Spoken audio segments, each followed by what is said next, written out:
mangyayari sa Nazareth, it will happen to the whole nation. So, pinag-aralan na natin ito, and just part of a review kasi ang pag-aaralan natin ngayon, in light of this rejection, the Lord will now start yung mga many changes. Tandaan nyo, nagkaroon na ng change in the way He ministers. Dati, He will heal regardless of faith. In His healing itong mga huling dumating, the demon, the gathering demonic, the blind, the raising up of the dead, yung anak ni Jairus, the healing of the woman who has been suffering hemorrhage for 12 years. Lahat ng yung pinagaling, may isa ng requirement, they should have faith, believe in the Lord Jesus Christ. And pangalawang policy, dapat they should keep quiet. Don't tell anyone about it. Yung dati, ginagawa niya yung miracle, maski walang faith. Hindi nga siya kilala, pinagagaling niya eh. Tapos, hayag ang sinasabi ng Panginoon, go show yourself to the priest and do the sacrifices kasi nahihil ka na. Kasi initially, he was presenting himself as the Messiah. Now, he is now allowing the disciples to see that faith is necessary for a person to be saved, to be healed. Ngayon, ito yung pinag-aralan natin. Final rejection sa Nazareth. So, when he came to Nazareth, sabi niya, Jesus went out from there and came into his hometown. So, umalis siya dun sa place which is already part of the Jewish area. Nagpunta na sa kanyang hometown sa Nazareth. And his disciples followed him. When Sabbath came, he began to teach in the synagogue, and many listeners were astonished. Where did this man get these things, and what is this wisdom given to him? And such miracles as this performed by his hand. So the people were, nakikita nila yung pagkakaiba ng Panginoong Jesus. Pero what is kanilang, taga Nazareth ito taga sa place ito na kung siya lumaki. Kaya alam nila, sabi ng verse 3, is this not the carpenter? Why is he known as also as the carpenter? Kasi his father Joseph is a carpenter, the son of Mary, and brother of James and Joseph and Judas and Simon. Are not his sisters with us? And they took offense at him. Jesus said to them, a prophet is not without honor except in his hometown and among his own relatives and in his own household. And he could not do miracles there except that he laid his hands on the sick people and healed them. And he wondered at their unbelief. So yung picture ng Nazareth is going to be the picture of the whole nation of Israel. So yun ang Nazareth as a microcosm of Israel. So, alam natin, may family ang Panginoong Jesus. Hindi siya yung panganay, but he's got half brothers and sisters. Okay? So, pinag-aralan na rin to. Why did the people of Nazareth take offense at Jesus? These were the very people with whom he had grown up, hearing him teach and expound the word. They were astonished, saying, where did this man get these things? And what is this wisdom given to him? And such miracles as this performed by his hands. They knew that he could not have learned all this in Nazareth school. They also knew that Yeshua did not attend any rabbinic school, so they took offense at him because he had the arrogance to teach him. Pare-pares lang tayo. Ikaw pa magtuturo sa amin. Hindi ka naman rabbi, hindi ka naman, yun ang kanilang often Kaya nga when they say, di ba anak lang yan Di ba carpenter yan, anak siya ni Mary? So, even sa Nazareth, kaya, open niyo yung Bibles nyo sa John chapter 1, verses 10 to 11, hanggang 12. Ito yung picture na ito Sinulat ni John in a different way, pero ito yung picture ng kung ano yung nangyayari sa Panginoon.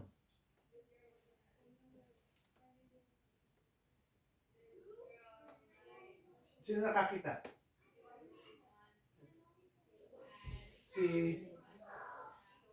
Ano po kuya? John chapter 1, verses 10 to 12. Dumating ang salita sa sanlibutan, ngunit hindi siya kinilala ng sanlibutang ito na nilikha sa pamamagitan niya. Pumunta siya sa kanyang bayan, ngunit hindi siya tinanggap ng sarili niyang kababayan.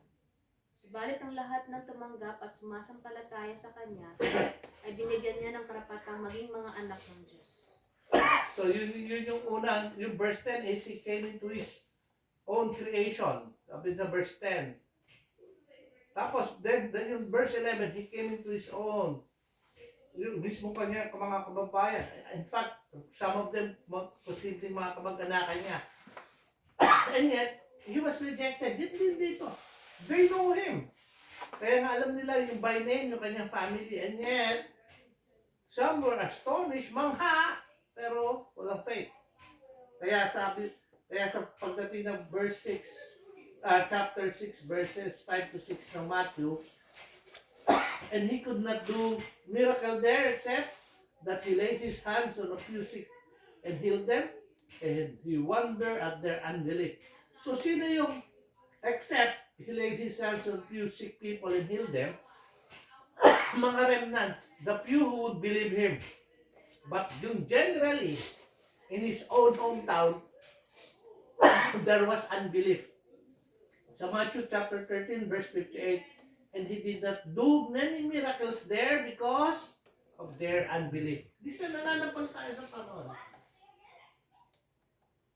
Yan nga, sagot ko. Why was he unable to do many miracles there? Because of their unbelief. Therefore, because Jesus is now doing miracles in response to faith, he only heals a few people.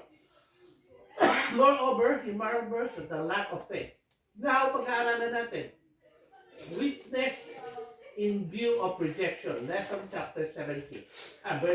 Lesson 70. Found sa Mark chapter 6, 6 to 13, Matthew chapter 9, Verse 35 to 11. 35 to 11 verse 1. Mahaba ah. And Luke chapter 9 verses 1 to 6. Matthew, Mark, Okay, lahat yan, synoptics. Ibig sabihin, Matthew 9. isa lang yung isang event yung pinag-uusapan nila pero iba-iba yung verses. Okay, Ma, ikaw magbasa. Now Now we come to lesson 70 where we see the kind of ministry made necessary by the rejection of lesson 61. We will find as we read this section that his ministry is a little different than it was before. Introduction, Mark 6, verse 6, Matthew 9, 35 to 38. Read Matthew 9, 35 to 35. Jesus was going through all the cities and villages, teaching in their synagogues and proclaiming the gospel of the kingdom, and healing every kind of disease and every kind of sickness. Seeing the people, he felt compassion for them because they were distressed and dispirited like sheep without a shepherd. Then he said to his disciples, "The harvest is plentiful, but the workers are few. Therefore beseech the Lord of the harvest to send out workers into his harvest." Yan. Whenever we read this word, paborito to sa Pilipinas, gamitin ng mga pastor, especially when it's known as Evangelistic Sunday. Encouraging the believers to evangelize. Pero pag pinag-aralan natin yung context, sino ba yung sheep without a shepherd? Why is the Lord having pity on them?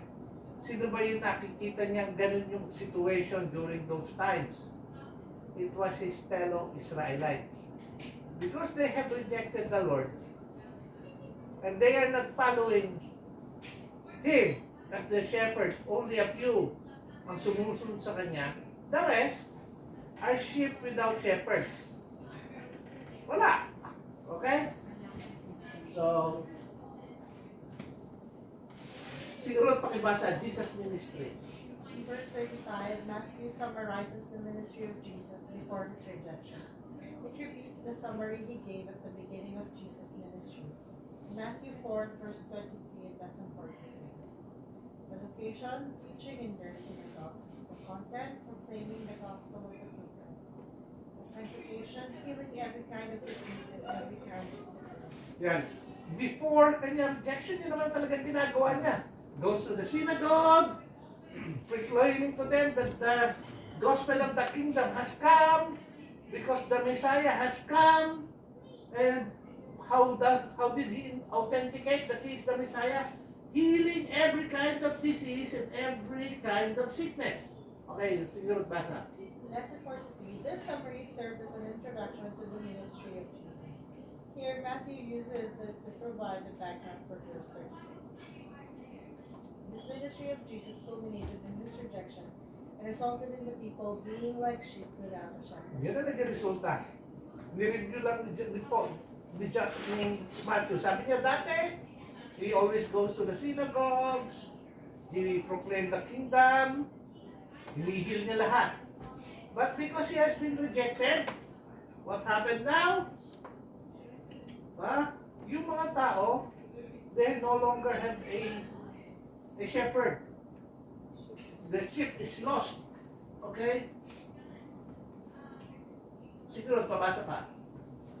Sheep without a shepherd. How are they like sheep without a shepherd? In lesson 68, after casting out another new demon, Matthew noted that the crowds were amazed. Verse 8, nothing like this has ever been seen in Israel. But the Pharisees were saying, he cast out demons by the ruler of the demons. The crowds are not yet following their leaders in rejecting Jesus. Thus, they have stopped following their old shepherds. At the same time, they have not begun to follow Jesus, the new shepherd. Therefore, in their time of indecision, they are now like sheep without a shepherd. So, anong sabi ng isang side? Oh, he cast out demons by the ruler of demons. Hindi sila niniwala. Bakit? Astonished sila sa ginagawa. Baka sila eh. And their question is, can he be the Messiah? And yet, hindi sila nagde-decide. May mga taong nag-decide na. Sino yung nag-decide na? Those who believed. Kaya nga they were healed. Sino nag-believe? Si Jairus has believed. The woman who was suffering from hemorrhage has believed. The blind man has believed. The two blind men. The demon has believed. Even the non-Jew, Gentile sa Gadara has believed. The disciples has believed. So they have a shepherd. Who is the new shepherd? The Lord Jesus Christ. But in their unbelief, maski manghaka, kung di ka naman maniniwala, hindi ka mananampalataya sa Panginoong Hesus, hindi ka susunod. Anong? Hanga ka lang. Believe ka. Pero hindi ka nananampalataya. You have no decision. You have not decided to follow the Lord. Si Brother Joel, plentiful harvest. Plentiful harvest. What is the plentiful harvest Jesus speaks about in verse 37 and 38?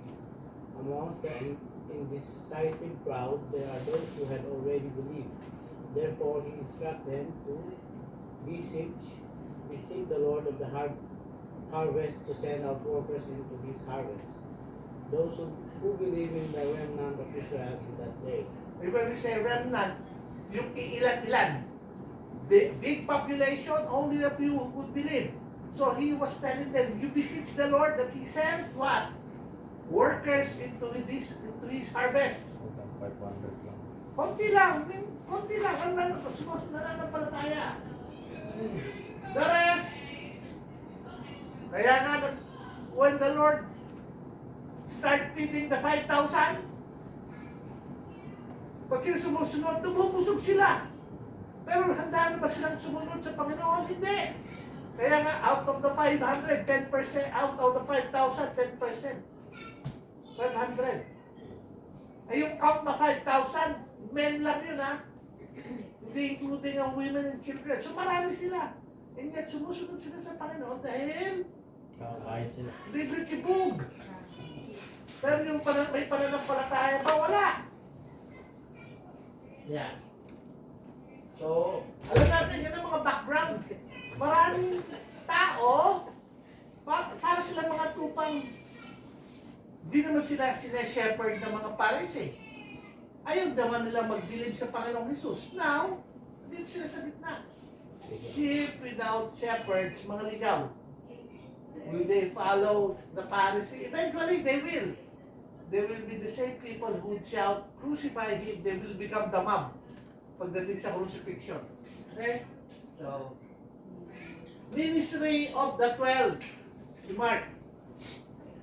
The ministry of the 12, Mark 6, 7, Matthew 10, 9, Luke 9, 11. Message and authority. Read Luke 9, verse 1 to 2. And he called the 12 together, and he gave them power and authority over all the demons, and to heal diseases. And he sent them out to proclaim the kingdom of God and perform healing. Now he sent out the 12, and he summoned the 12 and began to send them out in pairs. Notes that he sent them out in pairs, thus they would be able to encourage each other. He sends them out to proclaim the message of the mystery kingdom. With this message, he gives them delegated authority to authenticate their message by performing healing and casting out demons. Notice to whom Jesus gives this authority to heal and cast out demons. He gives it to the 12 apostles.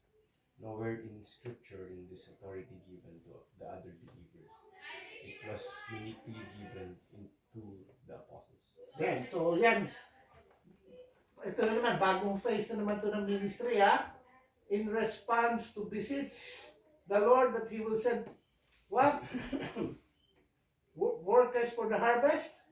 Ito na, the Lord will be sending yung kanyang mga disciples, mga apostles in pairs so that people would see that there is healing and that there is the kingdom of God. Yan. Yun ang picture niya. Yun ang sinabi ng Matthew Matthew chapter 10 verse 1, Mark chapter 6 verse 7, Luke chapter 9 verses 1 to 2. So, paano i-authenticate yung kanilang message? They will be performing healing and casting out demons. Yun din yung ginawa ng Panginoon Jesus eh. So, yung authority is limited to the apostles when they were sent. Okay. Si Slani. Verses Matthew 10, 2 to 4. Now the names of the 12 apostles are these. The first, Simon, who is called Peter, and Andrew his brother, and James the son of Zebedee, and John his brother, Philip and Bartholomew, Thomas and Matthew the tax collector, James the son of Alphaeus and Thaddeus, Simon the Zealot, and Judas Iscariot, the one who betrayed him. This is the name of the 12. As we will see, the apostles did not fully understand their present situation or the facets of the kingdom of God. Nevertheless, they will have proclaimed what they understood. Sasabihin lang nila kung ano yung naunawaan nila. Hindi pa gano'ng clear.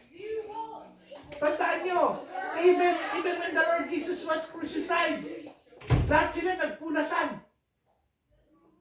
Kasi they were hoping that the Lord will establish the kingdom there and then. Kaya kasi Matthew, when Peter heard that the Lord Jesus Christ would have to face the cross, pinipigilan niya. Kaya ang sabi ng Panginoon sa kanya, get me behind me, Satan.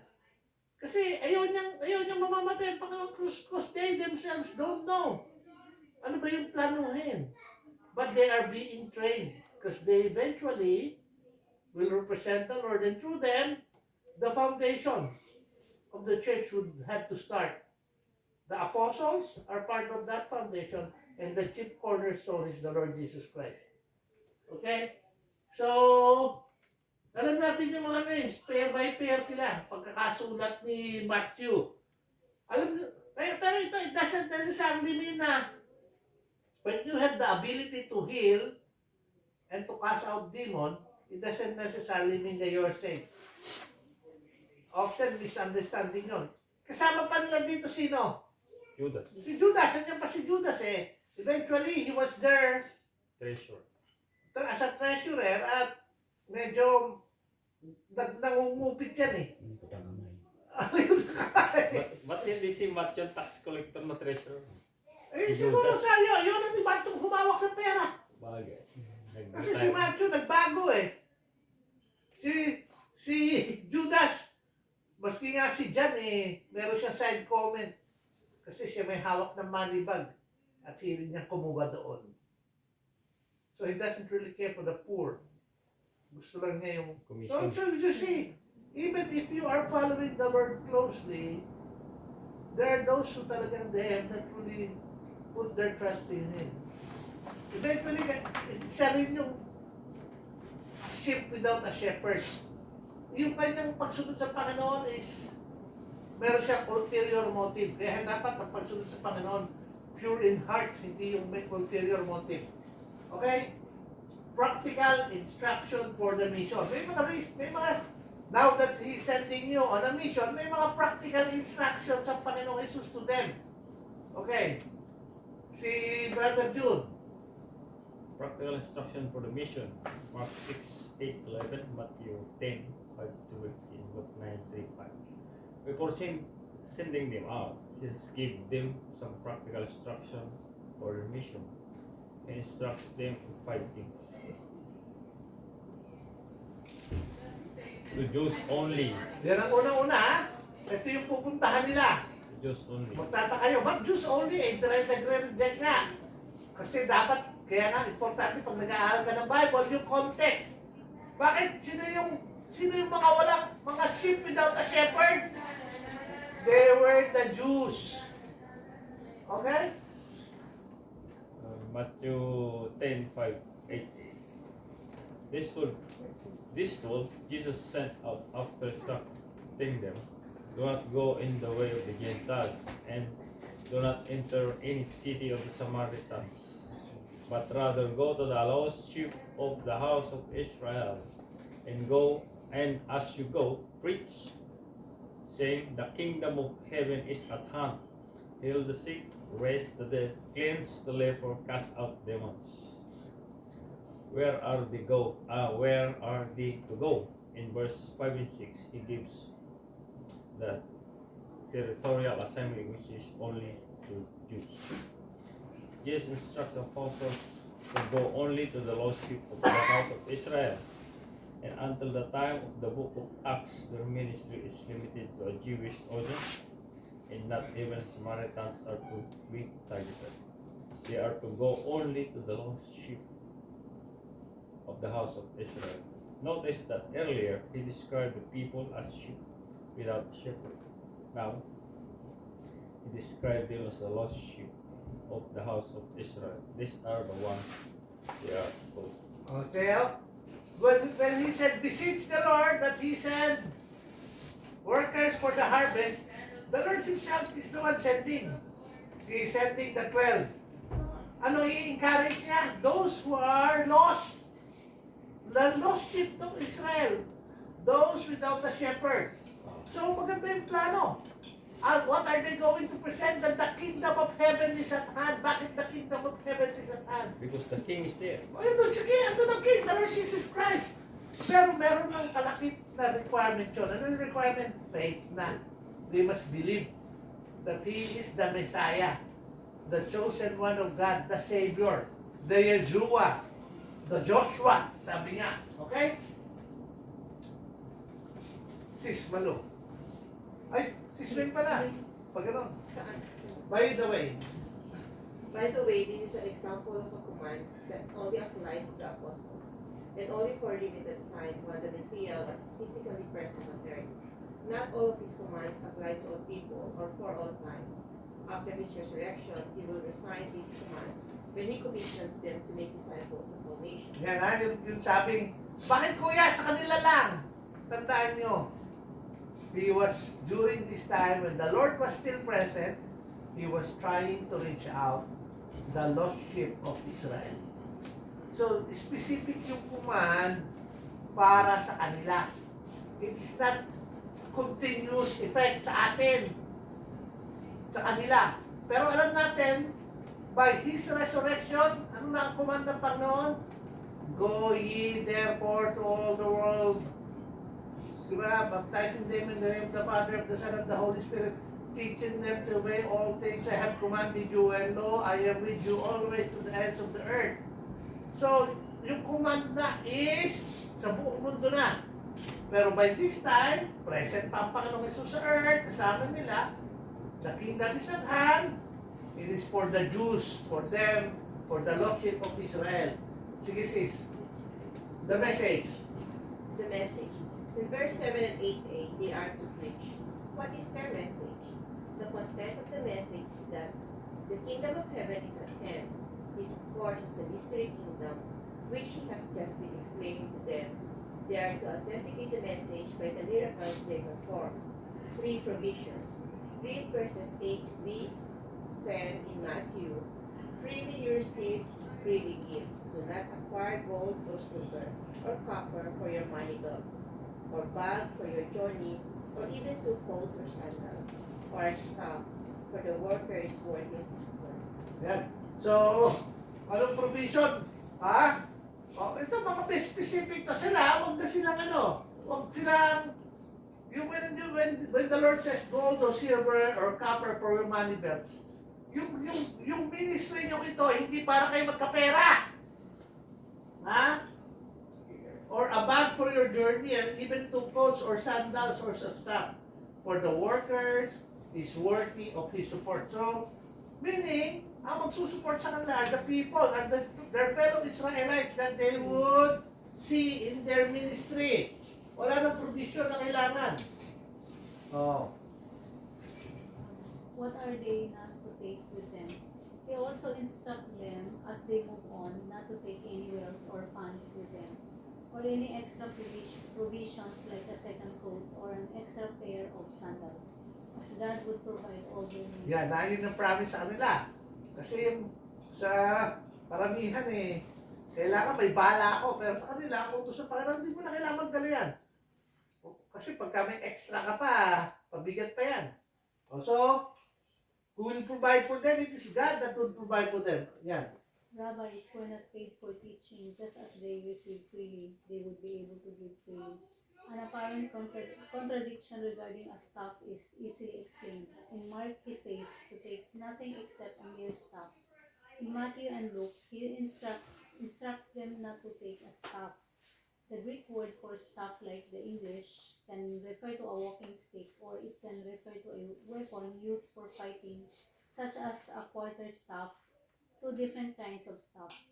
The staff they are to take with them is not an aggressive staff, but only a walking staff. Yeah. I-explain ko. Kasi nga, sinulat ni Mark, pwede kayo magdala. Ha? Ha? Pero dalhin nyo lang. Yung staff. Pero si Luke tsaka si Matthew, sabi nila, huwag na kayo magdala. Kasi yung staff na isang sinasabi ni Matthew tsaka ni Luke is the one you used to pangawat, laban. Ang sinasabi naman ni Mark ay yung paglakad. Yung tungkod ba? Parang ganyan. May injury. Di mo naman pwede sabihin si Joel, Joel, huwag ka na pagpunta mo, huwag ka na magdala ng walking. Hindi ako makadala ng Bible study, hindi ako makalakad. Pero ang sinasabi ni staff ni Matthew tsaka ni Luke is yung stuff that they use as stick ng pamalo. So yun ang huwag nyo dalhin. Pero yung pang-walking nyo, dalhin nyo kasi hindi kayo makalakad. Pagtulong. Kasi maganda yung picture niya. Karamihan na shepherd. Shepherd staff. Sa picture, may staff. Kasi lakad lang galing kotse. Di ba? Pag napansin nyo ba yun? Even the Lord Jesus Christ, when He is described as a shepherd, parating sa photos niya, parang mayroon siya parating staff. Si David, parating may staff. Si Moses, may staff. Bakit? Shepherd din si Moses. He was shepherding the flock of his father-in-law. Si Jethro. Si Reuel. Pangbuga sa mga tupa. So, yun yung difference nun. Kasi sis, basa. In verse 10 of Matthew, the worker is worthy of his support, meaning that God will provide for their needs as they proceed. This is the principle here. They are to trust God to provide for their needs, and they are to give freely from what God provides. Yan. So meaning, ito yung unchanging reality ng ministry. The Lord is the one who will going to provide for them. Amen. So they can go. Okay? So mahaba yan. Sis, pakibasa ko ulit. Again, this principle does not apply for all believers for all time, but rather for the apostles for a limited period. At the end of his public ministry, Jesus told them to take the very things he had just told them here not to take. This illustrates again that certain things were true only while the Messiah was physically present on earth. Things would change when he ascended into heaven, and it is important to distinguish between things that apply during his presence on earth and things that apply during his absence from earth. And so yan, mas klaro na ngayon, ha? So, bakit? Ba't kaya gano'n? Kasi ito pa ang Panginoon. And the Lord will not leave them na, sige, kung ilang buwan kayo nandyan. Hindi naman eh. They eventually will come back and they will report na masaya sila because even yung mga demons were following them. They were able to heal. Mapagdadaanan naman natin yan eh. Number 4, believers. Believers, where are they to stay? Matthew verse 11 to verse 15. In whatever city or village you enter, inquire who is worthy in it, and stay at his house until you leave that city. As you enter the house, give it your greetings. If the house is worthy, give it your blessing of peace. But if it's not worthy, take back your blessings of peace. Yan, so meron kang pupuntahan mga bahay na worthy. Paano sila magiging worthy? When they go to a city, they are to find and stay with someone who is worthy. The word worthy in the Greek is axios, which means worthy in the sense of having inherent values of contrasted with the Timaeus, which means worthy because of attributed value or esteem, honor, or value. This indicates that they are to find someone who actually believes. They are to make their home with a believer, and to give him a blessing of peace. Therefore, while the nation as a nation is rejecting him, the focus of their ministry is the individuals and families who believe. Yan. So pansin nyo, how the ministry would go during those times. Yung difference ng axios is, yung ginamit dyan the word is axios, talagang yung pupuntahan mo are people na may inherent, they're yung natural, kasi when we talk of something worthy, yung iba yung na-attribute lang, kasi siya yung ganito natin eh, siya yung ganyan. Pero ang pupuntahan nila is somebody na from within is really worthy. Ibig sabihin, from within, they are believers. So they are worthy. Not necessarily ang hahanapin mo is, sa Pilipinas, meron tinatawag sa down south. Ito kwento sa akin nung sinusuport namin dating missionary kaibigan natin. Ang pupuntahan daw nila, halimbawa, kasi sa Muslim community siya pupunta. Kung gusto mo magkaroon ka ng magandang pagpasok na nangahanapin mo is yung kanilang man of peace. Parang ganito yung man of peace is someone na highly respected. Kaya lang attributed sa kanya. Pwede siyang hindi believer pero hindi siya yung tipong pagka pumunta ka sa hindi man of peace. Chris kagad ang ilalabas sa'yo. Tatagbasin ka agad. Pero yung sa man of peace, mas siya is of that faith, pero attributed siya yung siya ba yung kalma lang. Walang kailangan dumana kang dugo dito. Parang gano'n. Pero hindi siya mananampalataya. Yun ang tawag doon, Timios. Na-attribute sa kanya. Pero ang kailangan lang puntahan, hindi ang Timios. Kailangan lang puntahan yung axios, yung talagang ang kanilang puso ay may pananampalataya. Okay? At pag doon sila pumasok, pwede lang bigyan ng blessing. At pagka nagkamali yung pinasukan nila, hindi pala worthy, withdrawin nila yung blessing. Okay? So, 5. Unbelievers. Back to you, Bel. Read verses 14-15 in Matthew. Whoever does not receive you, nor heed your words, as you go out of that house or that city, shake the dust off your feet.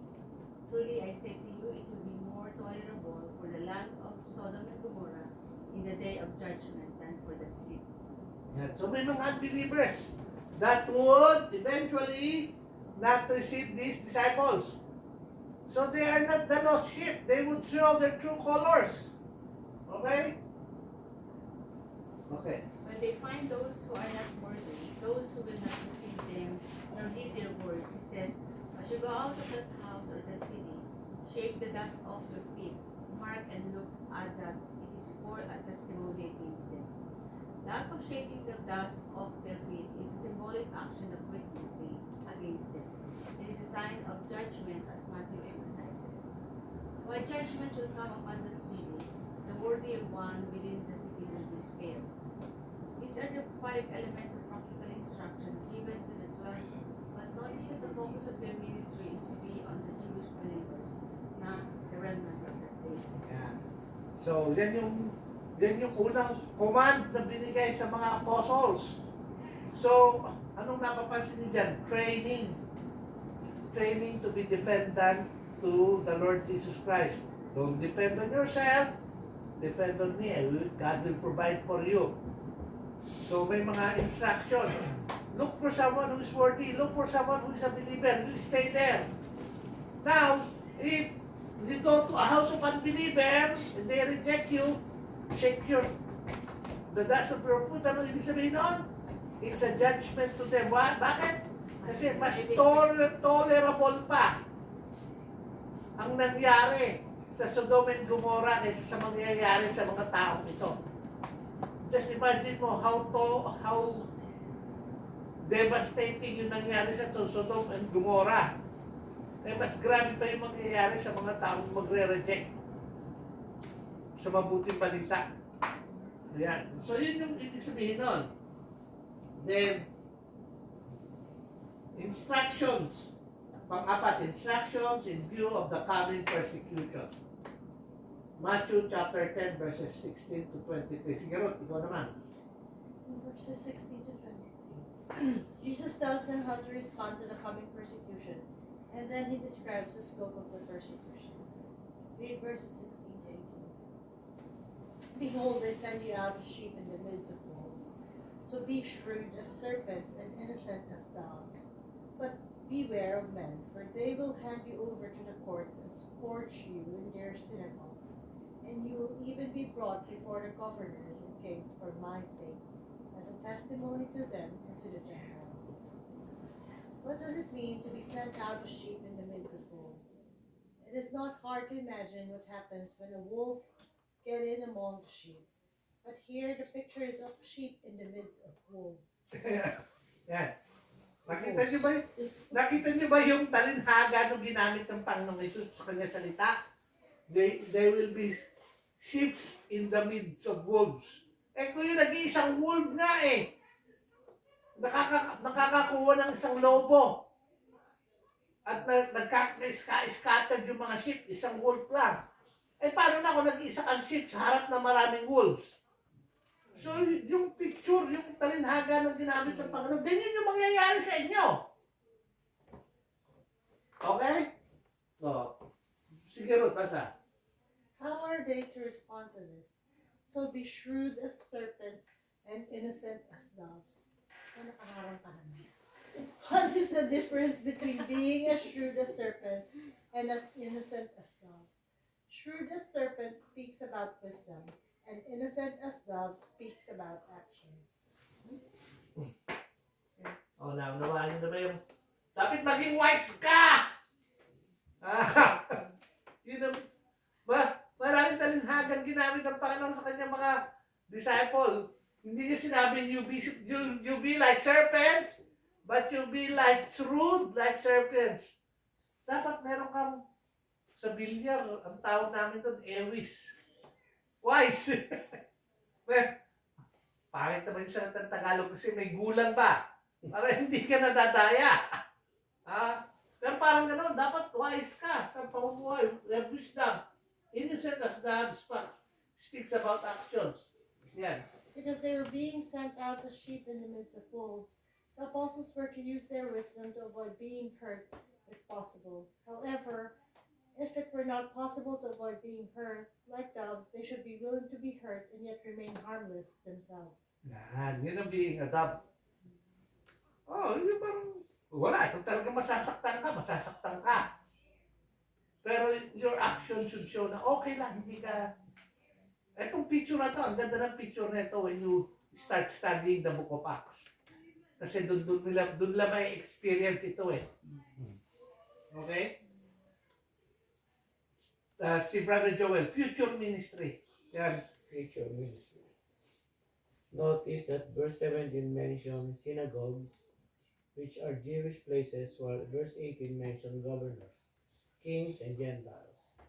In verses 5 to 6, we notice that at this time he has sending them only to the Jews. Therefore, verse 18 refers to the future ministry after his ascension. So kita niyo na. Yung how the Lord was preparing the disciples or the apostles in ministry. Jews only. As you go to the Jews only, there will be rejection.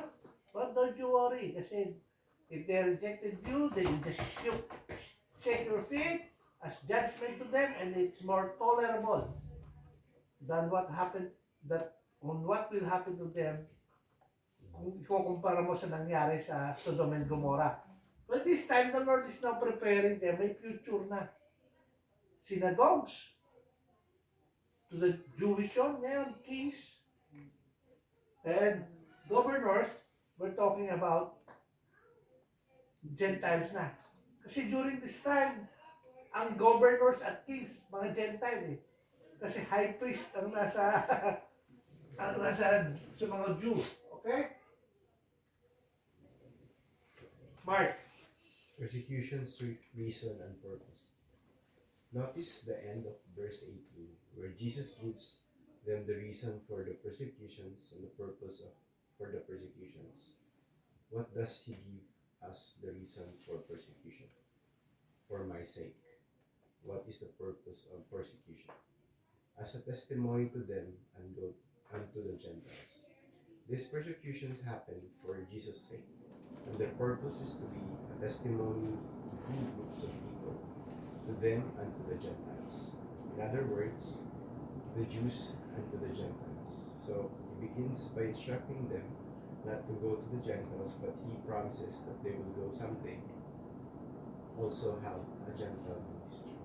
Yeah, so, whose sake? It's for the Lord's sake. Ngayon, pagka ayaw mong to suffer for the Lord's sake, may reason na, Lord, ayaw ko. Dito to doon. But it's for His sake. Anong purpose? So that they become a testimony to them, to the Jews, and to the Gentiles. Okay? She's studying.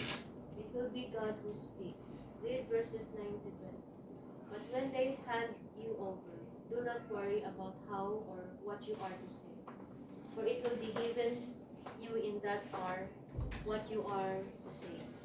For it is not you who speak, but it is the Spirit of your Father who speaks in you. Here he points out that they need not be concerned for what they will say. When the time comes to defend themselves, God will give them what to say, for it is the Spirit of your Father who speaks in you. This is not dealing with Bible lessons or sermons. It is dealing with defending oneself in a court of law because of one's faith in Jesus. Yan. So, matindi yung preparation, ha? Often ito another misunderstood verse. Preachers will say this, when you preach, it's God who will use His words for you. Pero, pag binasa niyo yung context, ano sabi? Verse 19, when they hand you over to whom? To governors, to kings. Parang familiar yan ah. Di ba nangyari kay Apostle Paul yun? He has to face Festus. He has to face Felix. He has to face King Agrippa. And he was able to talk to them. In fact, sabi pa nga nung isa, Halos haging na ako manampalataya, Paul. Why? Because it is the Spirit who is speaking on his behalf sa harap ng when he is being charged. It's not speaking about, it is the Lord speaking when we do Bible studies. Kasi when we do Bible studies, it's His Word that is speaking and the Holy Spirit is enlightening us. Ayun naman yung Word eh. Those written and read are all Bible verses. We're just reading them. Okay? Division in the family. Oh, another, ano naman to? Sige bro, basa. Verse 21 and 20. Yeah. Brother will betray brother to death, and a father his child, and the children will rise up against parents and cause them to be put to death. You will be hated by all because of my name, but it is the one who has endured to the end who will be saved. Oh, no, yun na naman. Nakabasa naman yung injured to the end. Matthew chapter 24 ba yan? Hindi. 10. Chapter 13. 13. Ay, chapter 9 to 11 pala. Nasa chapter 10 tayo. 10. Oh. Sige. Basahin kung anong ibig sabihin. Notice the change from using the second person, referring to the apostle, to using the third person, brother will betray brother to death. This indicates that the betrayals referred to here do not apply to the apostles themselves, but to those who will believe through their testimony. Normally, the Jewish family is a very close-knit unit, but because of the rejection of the messiahship of Jesus, he now becomes a point of division in the Jewish family unit. Katulad po ng sa ngayon, mas alam natin sa ating mundo na if you're a Muslim and you become a believer, you will be hated by your family. Yun yung nangyari, yun ang testimony ni Nabil Kerishi. Dahil he grew up as a devout Muslim, when he became a believer, kinast out siya. Yung iba nga pinapapatay eh. Pinapatay talaga. Pero, yun lang ang alam natin, Muslim. Pero ang mga Hudyo, ganun din. Especially during those times. Bakit? Kaya nga si Paul may letter eh. Ano yung letter ni Paul? Ha? License to. He has to go to Damascus to what? To arrest. And to bring to change those who are following Jesus Christ. So he's a Jew. He's a rabbi. Pero he's so proud na meron siyang authority para parusahan itong mga nananampalataya ito. So ganun din. So yung picture ng brother, he's no longer about kayo, disciples, kung hindi those who will believe the message that you will preach. Di ba ba? Tayo, kasi malalaki ang family unit nun eh. Kung ang isa sa atin, magiging mananampalataya, Jew tayo, yung isang na naging mananampalataya is hindi lang siya maka-cast out. Sometimes they will really kill him. Alam niyo bang si Paul, when he went back to Jerusalem, may 40 Jewish men who had banded themselves together that they will not stop until they have killed Paul. Kaya si Paul, nasa Jerusalem, kailangan niyang ibaba ng Caesarea. Kasi talagang meron silang promise, papatay namin si Paul. Ganun talaga sila. Because why? They were unbelievers of the Lord Jesus Christ. This is, hatred and endurance. Hatred and endurance. Another subtle which occurs in this verse from the second person. Ye shall be hated. To the third person, but he that endures to the end, the same shall be saved. Those who remain faithful to the end will not die in the AD 70 judgment, a point that will be developed further later in this study. Yan. Sabi ko sa inyo, maraming gagamit noon, verse na yun, at sasabihin, he who endures to the end will be saved. Hindi naman lang naunawaan yung context. Ano yung konteksto? The disciples are sharing the gospel. Many people will believe. Ano ba mangyayari sa AD 70? Alam niyo ba yung Jewish history? AD 70, dudurugin ng Jerusalem ni Titus. Ha? Sino lang mag-i-endure? Yung mga mananampalataya. Bakit? Because they play to the mountains.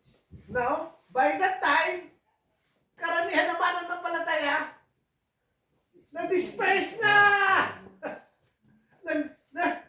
Nakaalis na sa Jerusalem. Sino na, sa pagdating natin ng Acts chapter 8, nasaan na ba ang karamihan? Si Philip, nagpunta na ng Samaria, nagpunta ng Azotus, nandun na siya sa way to Gaza. Marami nang nag-alisan. Nag-start na ng ministry sa Antioch.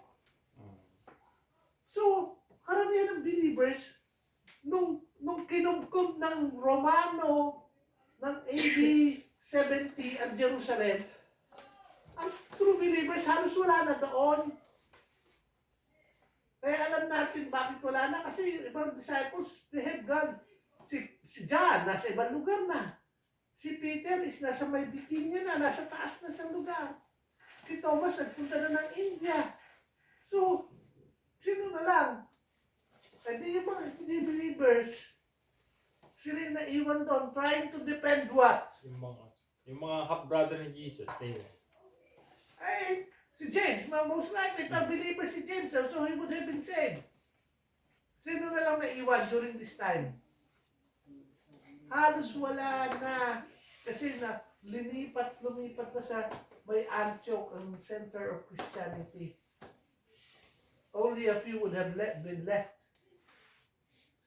Sa disciples siguro yung mga silots na mayroon pa rin bit-bit ng kanilang pagiging makabayan.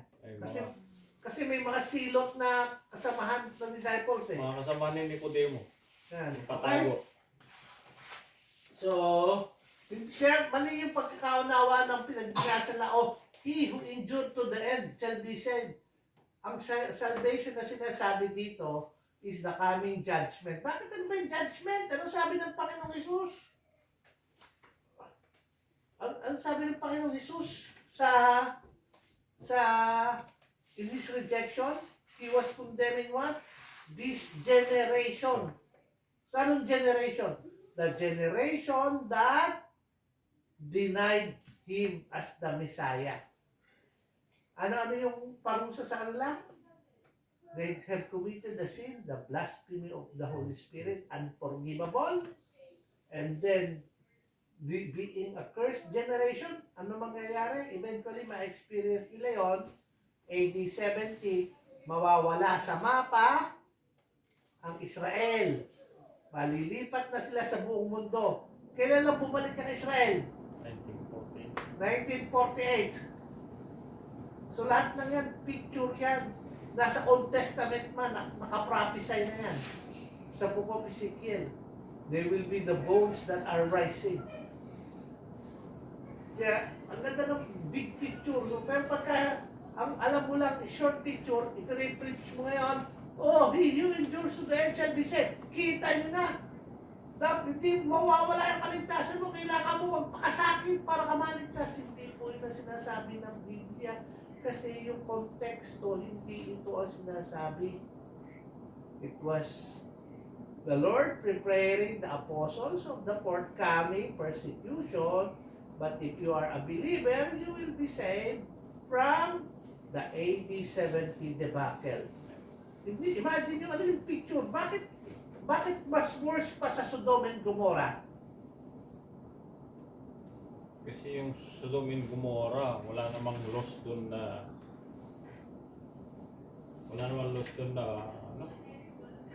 na hindi nila na dapat sundin eh. Pero pag dito, faith ang kailangan eh. Nandyan na mismo. At tanda mo ang Sodom. A lot of people will read it kahit na hindi nila unamayan. Tandaan niyo ang Sodom. Abraham was talking with the Lord. Lord, paparusahan mo ba if there are 50? Lord, baka pwede, baka 10? Hanggang sa bumaba. So only a few were remnants na talagang sila Lot lang and his family. And yet, yung judgment, it is God. Bakit worse ang mangyayari sa Jerusalem? Because of their unbelief. Kasi God will use what? A Gentile nation against them. Mas worse yun. Ano yung picture nun? Remember when David decided to make a census? Pinapili ng Panginoon kung ano yung judgment na gusto mong ipataw ko sa inyo. Anong pinili ni David? 3 days off. Lord, yung judgment mo ang gusto ko. Bakit? Kasi alam ko kayo yung Diyos na may mercy. Ano yung choices niya? Foreign nation will conquer me. Conquer you as a nation, David. Sabi niya, Lord, wag yun. Kasi alam niya, wala. Kaya ang picture ng pagkadurog ng Jerusalem is a picture of Matthew chapter 24. Ang sabi ng Panginoon, see this beautiful building, temple, there shall be no stone unturned. Yung picture ng walang hindi madudurog, walang hindi gigibain. At ang gigiba, hindi ang Diyos, kundi ang Gentile nation. Sino Gentile nation? Mga Romano. Si General Titus sa kanyang commander. Mula noon hanggang May 14, 1948, walang Israel. Walang Jerusalem. Yun ang picture niya. So, sana maunawaan nyo na when somebody, kasi ang dami nagpo-pull stitches nito eh. At ang pagkakaunawa nila, kailangan mong mag-work para sa salvation mo. Hindi po yan yung picture niyan. Okay? Kaya nagtagal ako dyan eh. Sige. Few more verses. Ay, tigilan muna tayo dito. Mahaba na. Mahaba pa to eh. Hindi pa matatapos to. Ay, tapos na pala. Sige, tapusin natin to. Tapos ikaw na, Brother Erwin. Flee to another city. Verse 23. But whenever they persecute you in one city, flee to the next. For truly I say to you, you will not finish going through the cities of Israel until the Son of Man comes. He says, when you are persecuted in one city, just go to another. Then he says to the end of verse 23, you will not finish going through the cities of Israel until the Son of Man comes. What does this mean? This could be a reference to the second coming. However, in this immediate context, because he addresses this to the apostles, it is probably a reference to how far they will get before he comes. They will not get through all the cities of Israel before his triumphant entry into Jerusalem, prophesied by Zechariah chapter 9 verse 9. Yan, another misunderstood. Ay, bakit kung totoong siya si Kristo, siya babalik na? Eh, ba't yung mga disciples, ang ganda batay man, hindi pa naman siya bumalik? Hindi man po yung pagbalik na pinag-uusapan dito eh. Kasi po, ang Jewish writing, medyo kailangan na unawaan nyo sa Jewish context. Sa mga Hudyo, alam nila yung the coming of the Son of Man. Kasi si Zechariah, sinulat na yan. So to a Jew who has read his Bible, he knows Zechariah has promised something. Ano yung sinulat ni Zechariah? Basahin natin. Rejoice greatly, O daughter of Zion. Shout, O daughter of Jerusalem. Behold, your king is coming to you. He is just and having salvation, lowly and riding on a donkey, a foal of a donkey. Saan siya nakasakay niyan? Hindi. Nung triumphal entry sa Jerusalem, yung sa mga Katolik, hindi sila celebrate ito Palm Sunday, yung palaspas. Kasi papasok triumphal entry ng Panginoong Jesus sa Jerusalem. Saan siya nakasakay? Sa donkey. Then eventually, yun na yung mag-i-start ng the first day of Lent hanggang ang culmination noon, resurrection. So to them, to a Jew who is really keen on reasoning, when he says, you will not finish going through the cities of Israel until the Son of Man comes, he is now talking about the picture of his triumphal entry into Jerusalem. Kasi may sinulat na si Zechariah. Ang Panginoong Hesus po, hindi babalik sa donkey. Alam niyo ba? Revelation chapter 19, pinag-aralan na natin siya sa nakasakay. White horse. Hindi yung brandy, kundi yung described sa book of Revelation. Hindi na donkey. Why? Because he is coming as the judge. He is coming as the king. Yung unang coming niya ng Jerusalem as somebody who is being proclaimed a king who is to die for our sins. But his actual second coming, na misunderstood ng mga ibang nag-preach at ka-questionan, ba't wala pa siya? Eh kasi hindi naman yan yung pinag-uusapan niya sa kanya mga disciples. Kasi yung importante parati yung context. He is talking to the disciples who were doing the ministry. Anong ibig sabihin ng Panginoon Jesus? Hindi niyo pa nga malilibot itong buong Israel eh. Darating na yung pagkakataon na papasok tayo saan? Sa Jerusalem. And a few more days after, death, burial, and resurrection. Yun yung picture ng Zechariah 9:9. So, complete yung picture ng Matthew. Maski na sinusulat lang siya as to the apostles who are going out, it has a clear picture na anong gagawin ng mga apostles sa kabila na maraming pagdadaanan at maraming wrong understanding. Bakit? Mali yung context. If you take this out of context, the first question is, hindi ba naman bumabalik ang Panginoon? Eh, hindi siya babalik kasi tapos na. Pumasok na siya sa Jerusalem. That was his first coming. And he's coming back again. And when he comes, tandaan nyo, when he comes, you will also be coming. Kasama niya kayo. Clothed in white.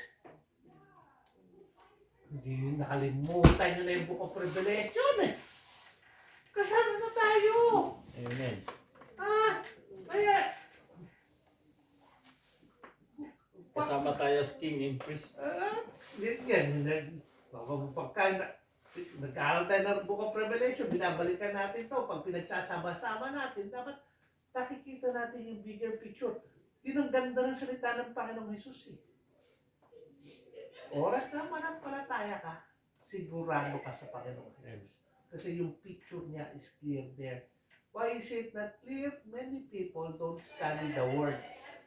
What do they study? They study the Word of the one who studied it.